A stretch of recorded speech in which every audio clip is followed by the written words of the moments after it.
अस्सलाम वालेकुम। आज हम सीखेंगे स्क्वायर रूट निकालने का तरीका।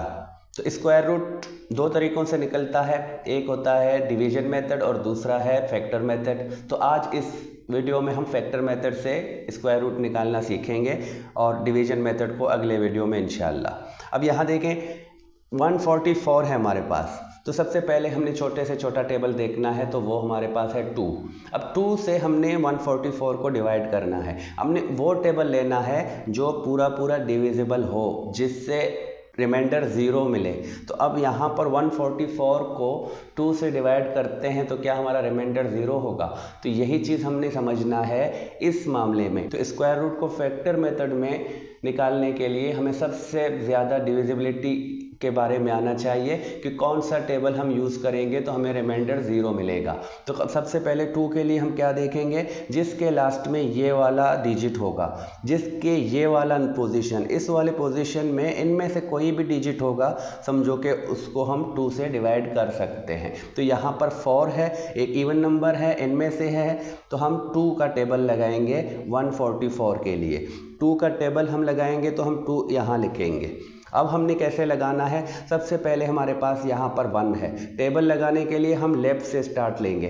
तो यहाँ पर हमारे पास 1 है, तो 2 1 से बड़ा है, तो यहाँ 1 छोटा है, 1 को बड़ा करने के लिए हमने 4 के साथ मिलाना है। तो जब भी कोई नंबर अगर डिवाइज़र से छोटा होगा तो हम उसको दूसरे से मिलाएंगे, लेकिन उसके लिए हमारे पास शर्त क्या है कि हमने अपने आंसर में 0 देना है।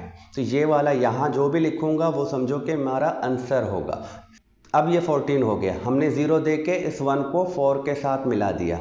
तो अब 2 का टेबल इतनी दफ़ा पढ़ें जो 14 मिले या 14 के करीब करीब आए। तो 2 का टेबल अगर हम 7 टाइम पढ़ेंगे तो 7 टाइम पढ़ा, 7 हमने यहाँ लिखा, 7 टाइम पढ़ने से 14 आएगा। देखिए ये वाला 14 है, और हम अगर टेबल 7 टाइम पढ़ेंगे तो हमें 14 मिलेगा, और 14 से 14 को माइनस कर देंगे तो हमारा रिमाइंडर क्या मिलेगा, 0। तो 0 मिलेगा, मतलब कि इसके पास आने के लिए हमारे पास कुछ नहीं है, ये यहीं से ही ख़त्म हो चुका।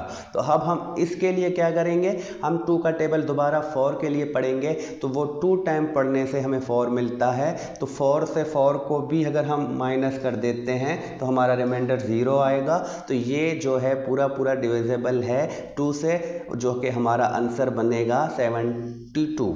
तो अब ये 0 किसी काम का नहीं है, तो हमारे पास जो नंबर है वो 72 है। तो 72 के लिए अब हमने दोबारा 2 का टेबल लगाना है, क्योंकि यहाँ पर इवन नंबर है, 2 है। तो 2 का टेबल दोबारा हम लेंगे और हम 7 के लिए पहले पढ़ेंगे। 7 के लिए 3 टाइम पढ़ने से 6 होगा, और 4 टाइम पढ़ने से 8। तो 8 जो है वो 7 से ऊपर होगा, 7 से बड़ा होगा। तो हम 3 टाइम पढ़ेंगे, तो 3 टाइम पढ़ने से क्या आएगा, 6। तो देखिए 7 यहाँ पर है और हम टेबल जो पढ़ रहे हैं वो 6 आएगा।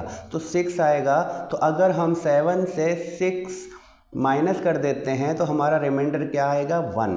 तो ये 1 जो हमारा रिमाइंडर आता है, इस 1 को हम क्या करेंगे, इस 1 को अब हम यहाँ पर 2 के सामने रखेंगे। तो ये 2 पहले से रखा है, अब इससे जो रिमाइंडर से 1 आया है उस 1 को अगर हम इस 2 के सामने रखेंगे तो ये 12 बनता है। तो अब हम टेबल इतनी दफ़ा पढ़ेंगे कि हमें 12 मिले।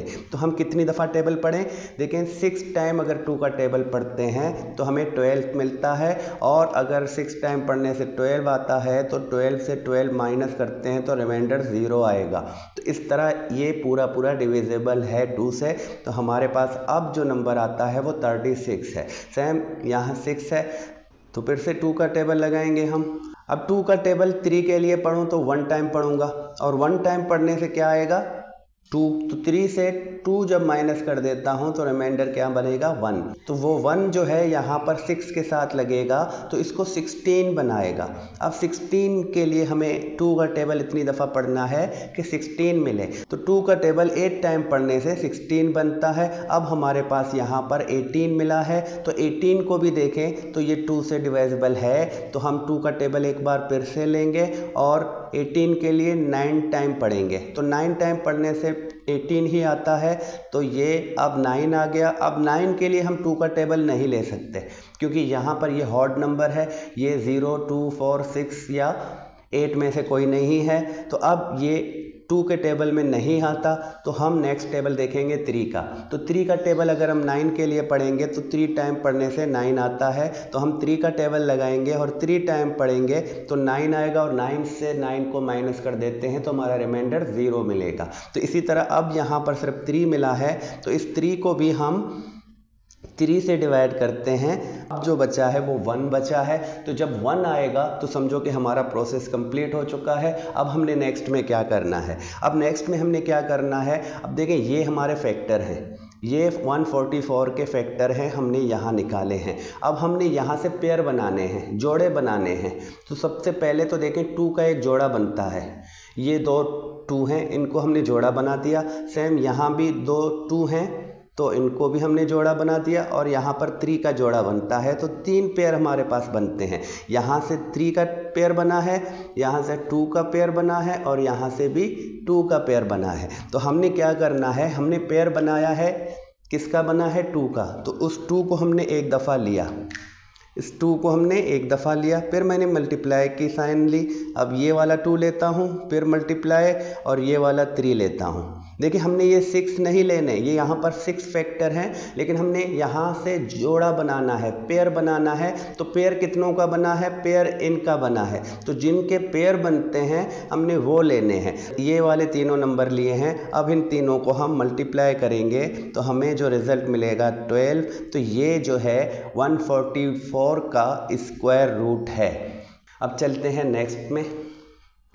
अब यहाँ पर एक बड़ा सा नंबर लिया है मैंने 5 डिजिट वाला, तो देखें इसमें जो जो मसले आते हैं इसके फैक्टर निकालने के वो भी आपको समझ आ जाएंगे, क्योंकि यहाँ पर मैंने इजी वाला नहीं लिया, मैंने ऐसा नंबर लिया है जिसके अंदर बहुत से मसले हैं जिसको हम फैक्टर निकालने के लिए परेशान भी होते हैं। तो ये वाला मैं आपको समझाऊँगा इंशाल्लाह, फिर आपको जो स्क्वायर रूट फैक्टर निकालने का मेथड है ये बिल्कुल क्लियर हो जाएगा। अब सबसे पहले हमारे पास क्या है, देखें ये वाला यहाँ पर 2 या 4 या 6 या 8 नहीं है, तो यहाँ 2 का टेबल नहीं लगेगा। जिस तरह हमने 2 के टेबल से स्टार्ट लिया था, क्योंकि यहाँ पर इवन नंबर थे, तो यहाँ इवन नंबर नहीं है, ये 5 है।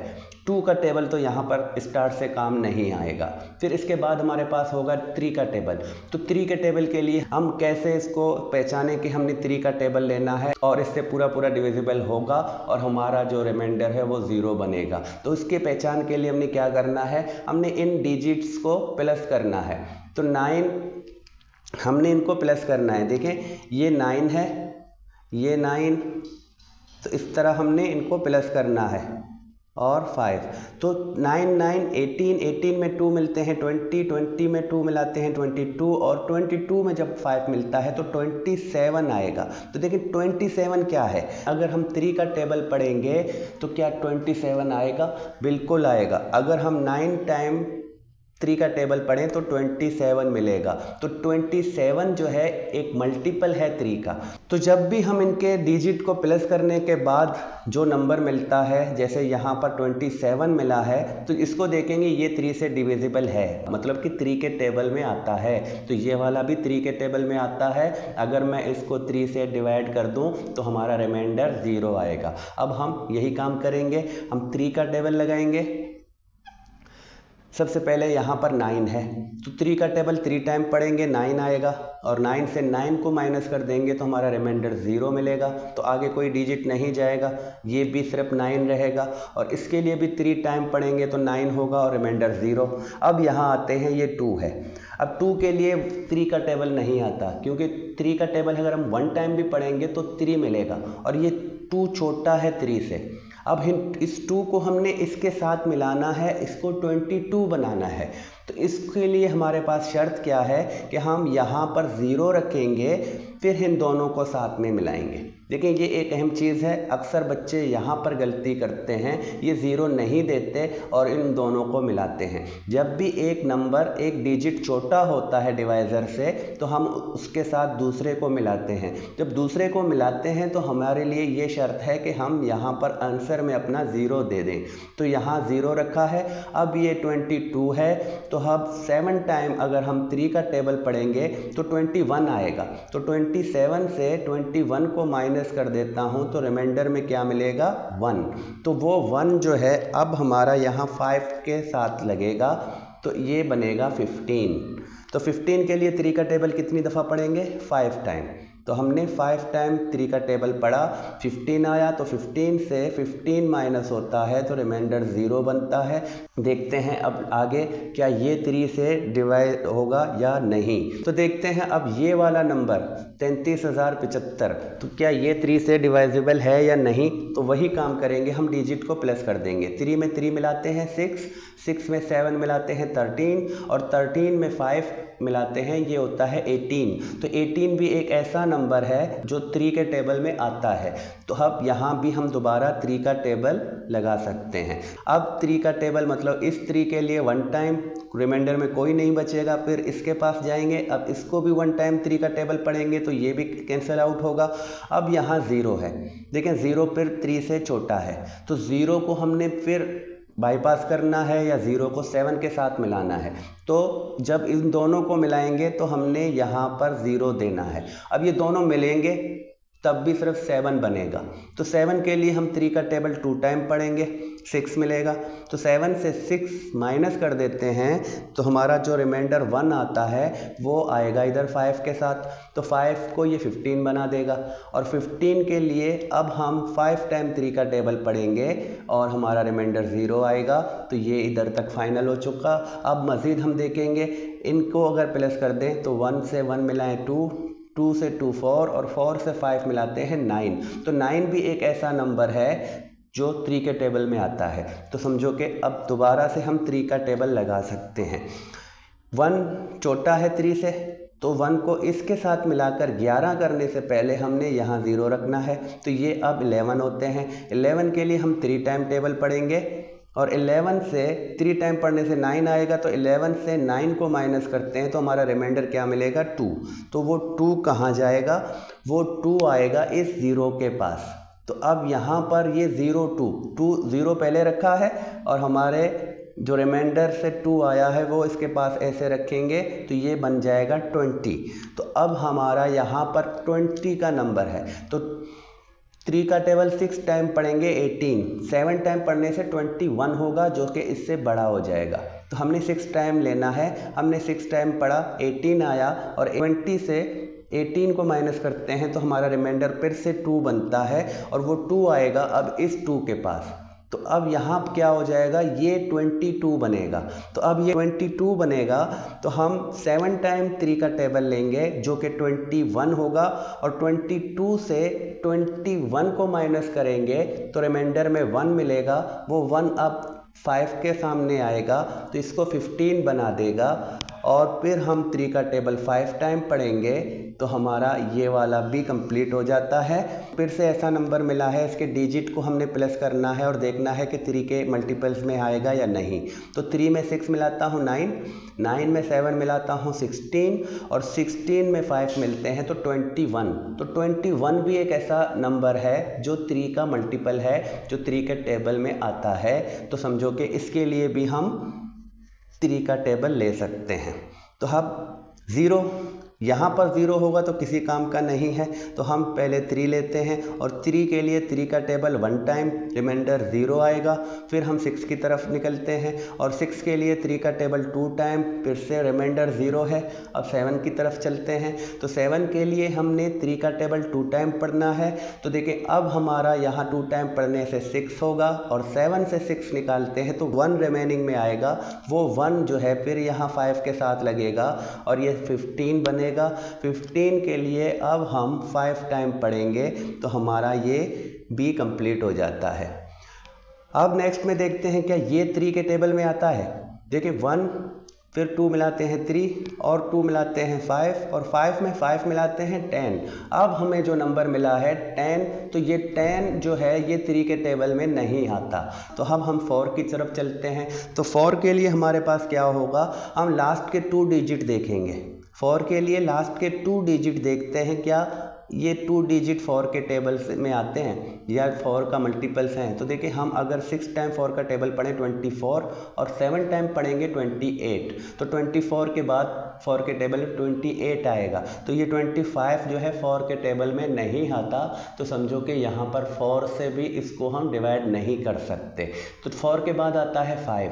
तो 5 के लिए क्या पहचान है, जिसके लास्ट में, जिसके राइट साइड में 0 और 5 में से कोई भी होगा तो वो 5 से डिविजिबल होगा, तो हम फिर 5 का टेबल लगाएंगे। अब यहाँ पर 5 है तो समझो कि यहाँ पर 5 का टेबल लगेगा, तो हम 5 से इसको डिवाइड करेंगे।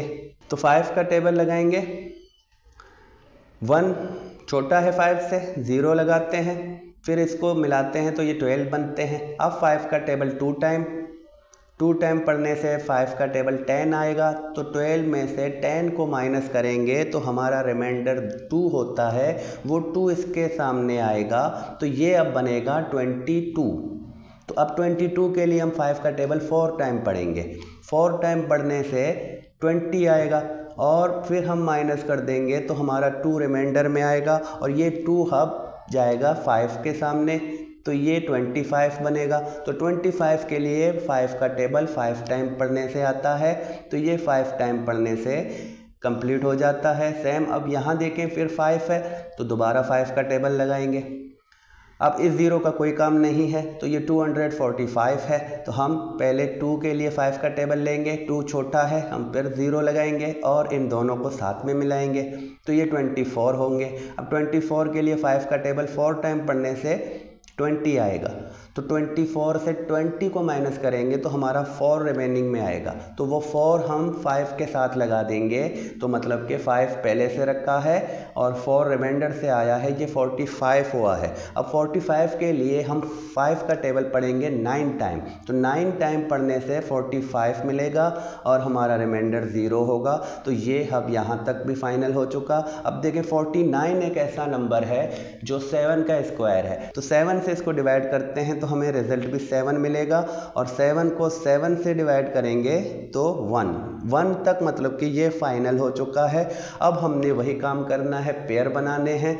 पेयर बनाने के लिए देखें 3 यहाँ पर पेयर में है तो 3 को लिया है। देखें पेयर बनाने के लिए लाजम है कि दोनों सेम नंबर होंगे और अगर सेम नंबर नहीं होते तो हम पेयर नहीं लेंगे। तो स्क्वायर नंबर हैं, इनको अगर हम इस तरह फैक्टर निकालेंगे तो इस पेयर बनने चाहिए। जिस नंबर का भी पेयर नहीं बनता तो समझो कि वो स्क्वायर नंबर नहीं है। अब यहाँ ये भी पेयर में आ गया है 3 और ये 5 पेयर में आया है और 7 पेयर में आया है। देखें 4 पेयर बने हैं, यहाँ 3 का पेयर बना है, यहाँ से 3 का पेयर बना है और ये 5 का पेयर है, ये 7 का। तो हमने अब इन चारों को लेना है, इन चारों को लेना है और इनको मल्टीप्लाई करना है। 3 मल्टीप्लाई 3 मल्टीप्लाई 5 और मल्टीप्लाई 7। तो 3 को 3 से मल्टीप्लाई करते हैं 9 आंसर मिलेगा और 9 को हम 5 से मल्टीप्लाई करें तो हमें मिलेगा 45 और 45 से अब 7 को मल्टीप्लाई करेंगे तो 5 को 7 टाइम पढ़े 35, अब 3 यहाँ आएगा और 4 को 7 से मल्टीप्लाई करें 28 में 3 मिलाते हैं तो ये होगा 31। तो हमारा अब रिज़ल्ट मिलता है 315, तो मतलब 315। तो ये जो नंबर है हमारे पास 99,225, इसका स्क्वायर रूट क्या है 315। तो इसी तरह हम फैक्टर मेथड में स्क्वायर रूट निकालते हैं।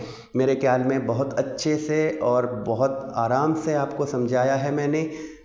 अब नेक्स्ट में हम आएंगे डिवीज़न मेथड में। तब तक के लिए खुदा हाफिज़।